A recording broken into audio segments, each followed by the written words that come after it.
Hello and welcome, everyone. In this quick tutorial, I'll show you how to zoom in and out on your footage in DaVinci Resolve. First, select the clip you want to zoom from your timeline.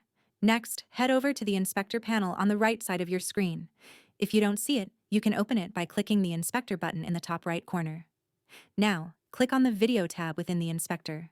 In the transform section, you'll find the zoom controls with two parameters, zoom X and zoom Y. To zoom in, simply increase these values. To zoom out, decrease them.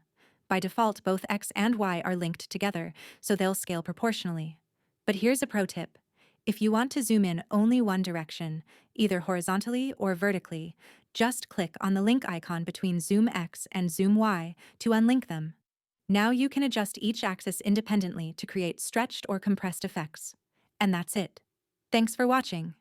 If you found this helpful, don't forget to like and subscribe. See you in the next video.